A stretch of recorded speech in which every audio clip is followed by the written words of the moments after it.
It was just another Tuesday morning in Judge Judy's courtroom, until it became the most explosive 47 seconds in television history.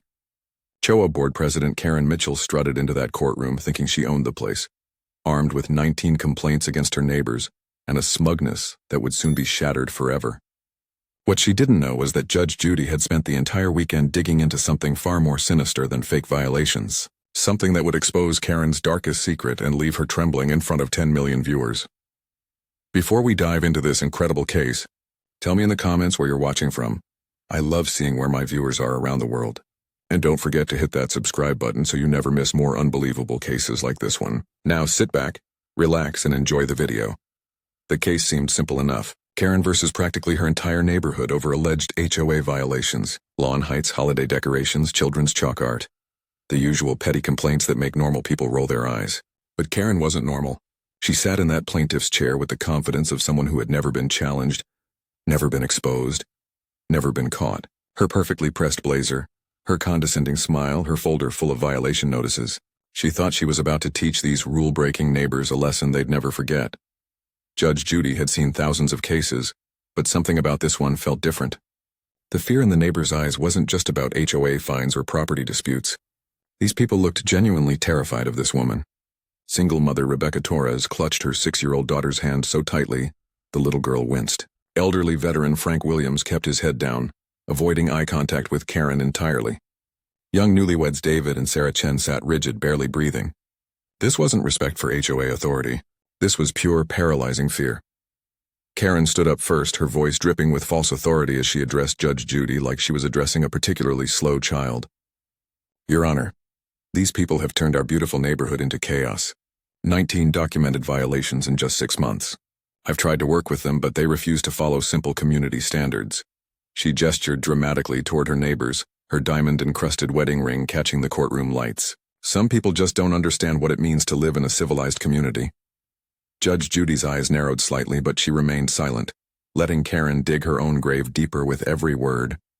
Karen mistook this silence for agreement and pressed on, her voice rising with manufactured indignation. I've dedicated 15 years of my life to maintaining property values and community standards. I shouldn't have to explain basic respect and rules to grown adults. She turned toward the defendants with a look of pure disgust. But apparently that's exactly what I have to do. Then came the moment that would change everything. Judge Judy leaned forward slightly, her voice calm but carrying an edge that made the entire courtroom hold its breath.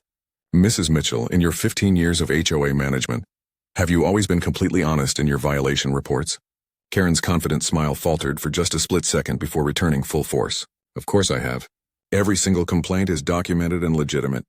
I don't make mistakes. Judge Judy's lips curved into something that wasn't quite a smile. That's interesting, because I spent my weekend reviewing not just your 19 complaints, but also examining your personal history with HOA management. Karen's face flushed slightly, but she maintained her composure. I'm sure you'll find everything in order. I run a tight ship. That's when Judge Judy dropped the first hint of the bomb she was about to detonate. Mrs. Mitchell, would you say that someone who calls a sitting judge ignorant should perhaps be more careful about their own integrity?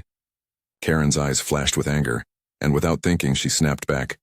If the judge is being ignorant about how neighborhoods actually work, then yes, someone needs to say it. The courtroom erupted in gasps. Karen had just called Judge Judy ignorant on live television, and the look of shocked satisfaction on her face showed she thought she had scored a victory. She had no idea that Judge Judy was about to reveal something so devastating, so shocking, that Karen's entire world would crumble in front of America's eyes. Judge Judy sat back in her chair, her expression unreadable, and for exactly 47 seconds the courtroom was filled with the most dangerous silence in television history. What Karen didn't know was that Judge Judy hadn't just investigated her complaints. She had uncovered something much worse. Something that would expose Karen not as an overzealous HOA president, but as something far more sinister. And when those 47 seconds ended, Judge Judy would reveal a truth so shocking that it would make Karen's fake complaints look like child's play. If you love seeing entitled bullies get the reality check they deserve, smash that like button right now, because what Judge Judy reveals next will completely destroy this woman's life in the most satisfying way possible. Hit subscribe because you're about to witness the most brutal takedown in courtroom history. And trust me, you won't want to miss a single second of what's coming next. The case had started 3 months earlier when Rebecca Torres received her first violation notice. It wasn't delivered like a normal HOA letter. Karen Mitchell had personally knocked on Rebecca's door at 6:30 in the morning. violation notice in hand, while Rebecca was getting her 6-year-old daughter Emma ready for school. The complaint? Emma's sidewalk chalk art featuring rainbows and unicorns was creating visual pollution and potential property damage. Rebecca stared at the notice in disbelief as Karen stood on her doorstep with a measuring tape, documenting every colorful drawing Emma had created the day before. But that was just the beginning of Karen's reign of terror.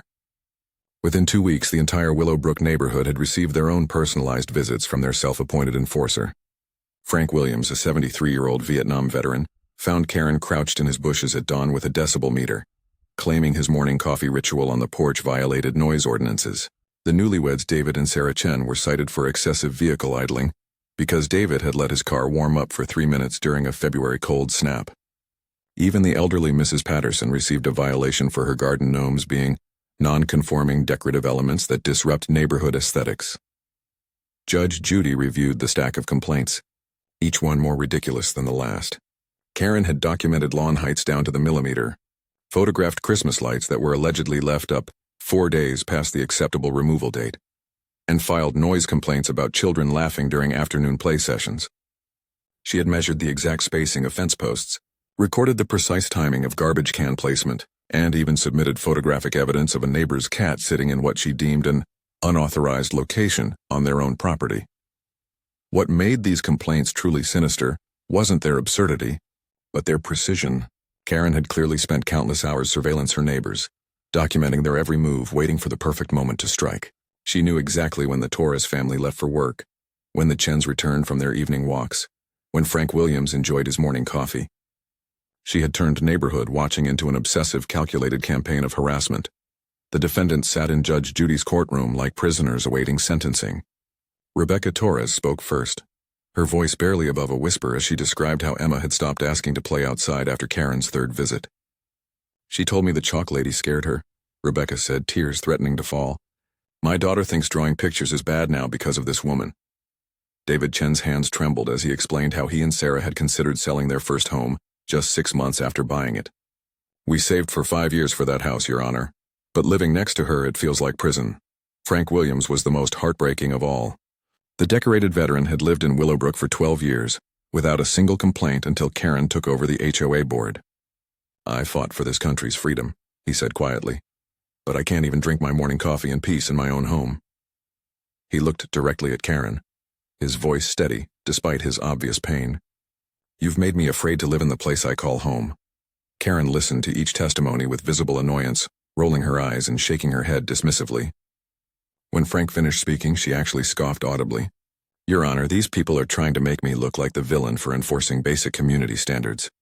Mr. Williams claims I'm harassing him, but his morning routine involves loud chair scraping, coughing, and newspaper rustling that disturbs the peace at 6 a.m. sharp every single day." She stood up dramatically, pulling out her phone to show dozens of photographs. "I have time-stamped evidence of every violation. Mrs. Torres allows her child to create permanent chalk stains on shared sidewalk surfaces. The Chens consistently park their vehicle in a manner that exceeds the designated parking space by 3 inches. These aren't personal attacks, these are documented facts." Judge Judy remained silent, but her expression was growing more dangerous by the minute. Karen interpreted this as encouragement and continued her assault. "I've tried to educate these people about proper community living, but they respond with hostility and defiance. Some neighbors have even organized against me, spreading lies and trying to have me removed from the board simply because I hold them accountable."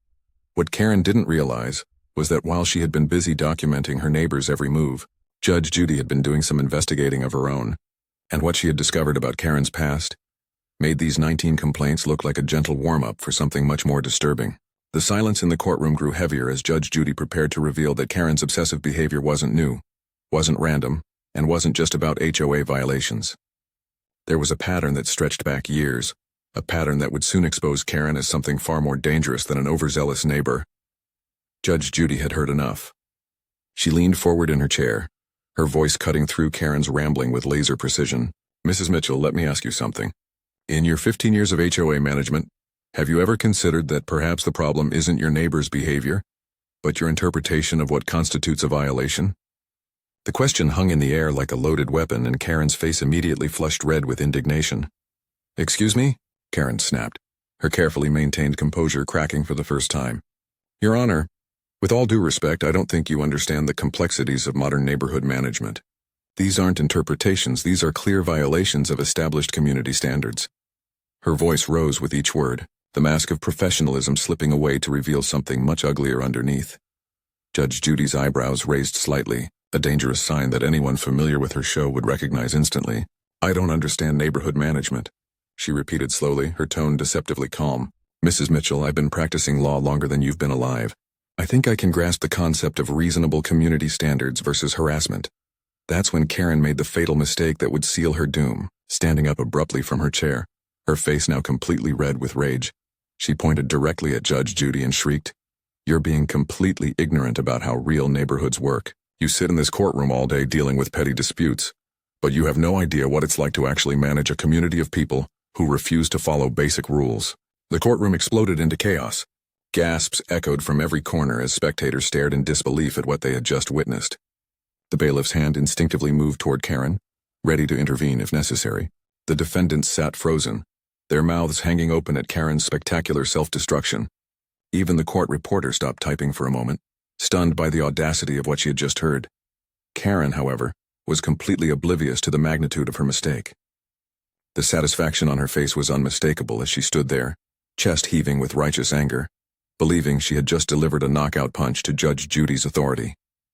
She actually smiled, a cold, triumphant expression that made her look absolutely deranged in the courtroom lights.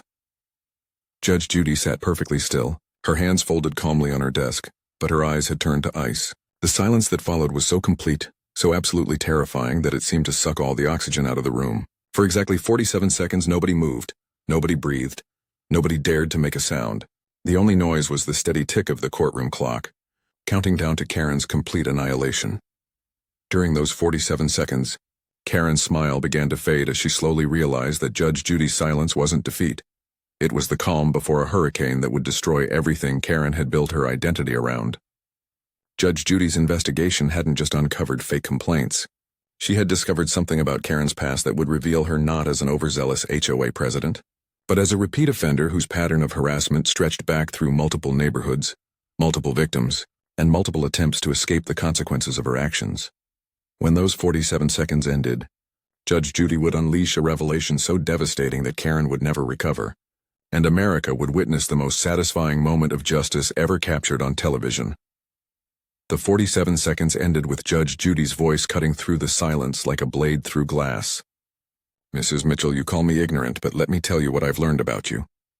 Her tone was deadly calm, each word delivered with surgical precision that made Karen's confident smile begin to waver. "I spent my weekend making some very interesting phone calls to your previous neighborhoods in Arizona, Florida, and Ohio." Karen's face went completely white. The smugness drained from her expression as if someone had pulled a plug, replaced by the first flicker of genuine fear. Judge Judy opened a thick file folder, the sound of papers rustling echoing through the silent courtroom like thunder. "Sunnydale HOA in Phoenix, Riverside Gardens in Tampa, Maple Grove in Columbus. Ring any bells, Mrs. Mitchell?" "I don't know what you're implying," Karen stammered, but her voice had lost all its earlier authority. Her hands began to shake as she gripped the edge of the plaintiff's table. Judge Judy smiled, but it was the cold smile of a predator who had cornered its prey. "Let me refresh your memory," Judge Judy continued, pulling out a stack of documents. "Sunnydale HOA 2018 to 2020. 43 harassment complaints filed against residents before the board voted you out unanimously. Riverside Gardens 2020 to 2022. 37 documented cases of stalking behavior before you were forced to resign and move. Maple Grove 2022 to 2024. 51 violation notices in 18 months before the entire community filed a restraining order against you." The courtroom erupted in shocked murmurs. Karen stood frozen, her mouth opening and closing like a fish out of water, unable to form words. Judge Judy wasn't finished. "And here's the really interesting part, Mrs. Mitchell. In every single neighborhood, you followed the exact same pattern. You'd move in, get elected to the HOA board within 6 months, then begin a systematic campaign of harassment until the community couldn't take it anymore." Judge Judy held up a photograph that made Karen stumble backward. "This is from your Phoenix neighbors. You sitting in your car outside the Martinez family's home at 2 a.m., taking photographs of their garbage cans." Mrs. Martinez called it the most terrifying experience of her life. Another photo emerged. This is from Tampa. You measuring the height of Mrs. Johnson's fence at midnight with a flashlight.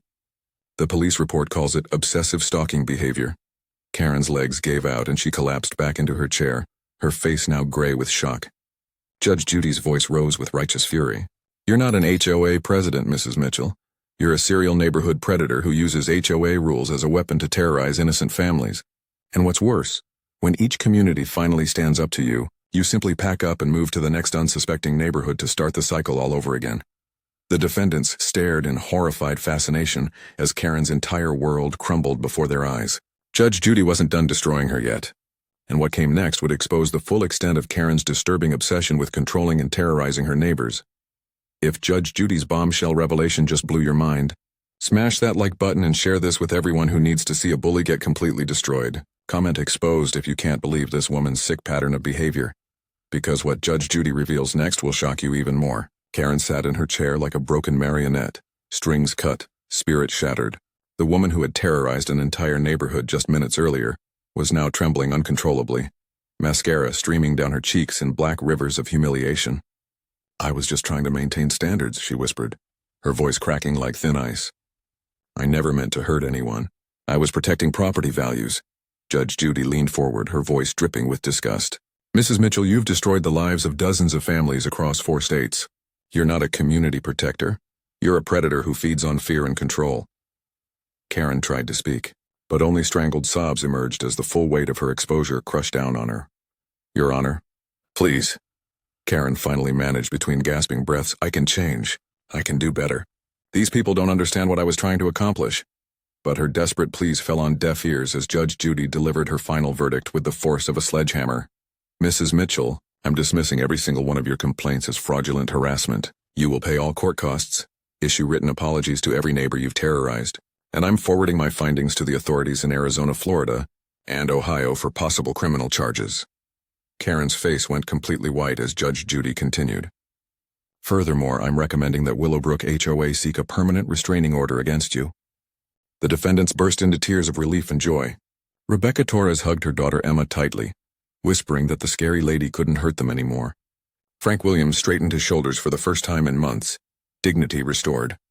The Chens held hands, finally able to breathe freely in their own home. Karen stood on shaking legs, her designer blazer wrinkled and tear-stained, her perfectly styled hair now disheveled. As security escorted her from the courtroom, she turned back once with wild, desperate eyes, but found only the satisfied faces of neighbors who were finally free from her reign of terror. Her 15-year career of neighborhood harassment was over, destroyed in less than 30 minutes by a judge who refused to let bullies hide behind fake authority. Within hours, Karen calls Judge Judy ignorant was trending worldwide. The video exploded across every platform, reaching 25 million views in the first day alone. Comments poured in from victims of similar HOA nightmares, sharing their own stories of harassment and thanking Judge Judy for exposing the truth about neighborhood bullies. Back in Willowbrook, the transformation was immediate and magical. Emma Torres grabbed her chalk the moment they returned home, drawing the biggest, brightest rainbow the sidewalk had ever seen. Frank Williams sat on his porch that evening, coffee in hand, actually smiling as neighbors stopped by to check on him. The Chens hosted an impromptu block party, something that would have been impossible under Karen's reign of terror. The HOA board held an emergency meeting that same night, unanimously voting to dissolve all of Karen's bogus violations and implementing new policies to prevent future harassment. Property values didn't plummet as Karen had always threatened they would. Instead, the neighborhood became more desirable as word spread about their newfound freedom from HOA tyranny. Meanwhile, Karen's house stood empty with a for sale sign hastily planted in the front yard. Neighbors reported seeing moving trucks within 48 hours of the show airing, but this time there would be no fresh start in a new community. Judge Judy's revelation had followed her across the internet, ensuring that her days of terrorizing innocent families were finally over. 3 months later, the ripple effects of Judge Judy's explosive exposé continued to transform lives across America. Legal experts hailed the case as a landmark moment in HOA reform, with lawmakers in 12 states introducing new legislation to prevent harassment by power-hungry board members. The Karen Mitchell Prevention Act became shorthand for protecting homeowners from predatory HOA behavior. Emma Torres had become a neighborhood celebrity, her sidewalk chalk art now featured in a local gallery exhibition titled Freedom to Create. The little girl who once feared drawing pictures was now teaching other children that creativity should never be silenced by bullies. Frank Williams started a support group for veterans dealing with HOA harassment, helping dozens of former service members reclaim their right to peaceful enjoyment of their homes.